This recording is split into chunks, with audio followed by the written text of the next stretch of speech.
pupursu ng justisya. Iba na rin yung ikaw ay independent head ng independent constitutional body.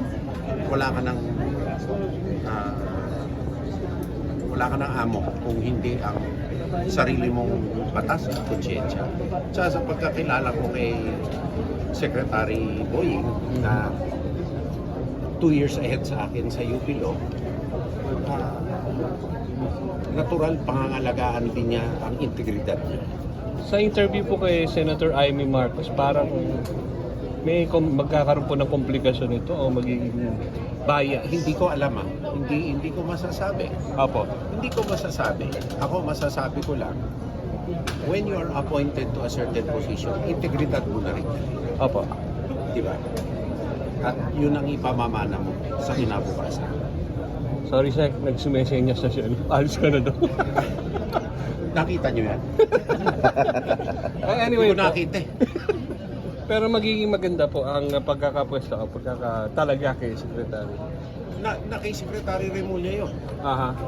I mean, yung pagtatalagas ba sa akin may kasiguraduhan na maganda yung gagawin ko. I mean, we can only see the result. At ako yung maasa pagkakilala ko sa kanya na gagawa siya ng tama. At alam naman niya na maraming kailangan managot ngayon. Yeah. At uhaw ang taong bayan sa resulta. Yeah. Lalong-lalo na sa lawak at dumi nitong flood control scandal.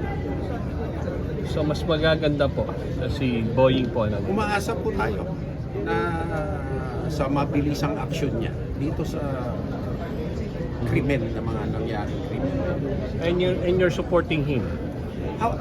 It's not for me to support him or not. Yeah, okay. He is already an independent constitutional, if at all. Kasi ngayon ko lang nalaman na inappoint siya. Hindi ko alam eh. Mm-hmm.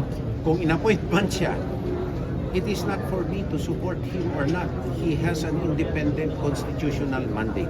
Sorry po doon sa allegation, sa interview kay Senator Amy, sabi niya ito'y gagamitin against si Secretary Boying sa Duterte. That's Secretary Amy's opinion. Mm-hmm. She's entitled to her opinion. And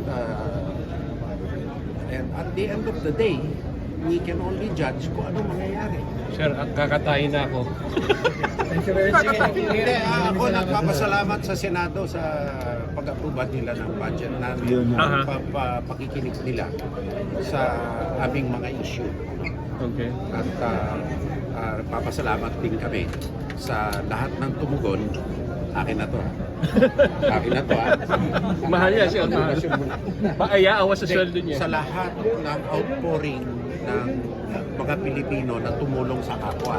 Mm-hmm. Doon sa mga binagyo, doon sa mga nilindol, at sana itingin pa natin ang ating sarili kasi baka may nakapito pa na weather disturbances na darating.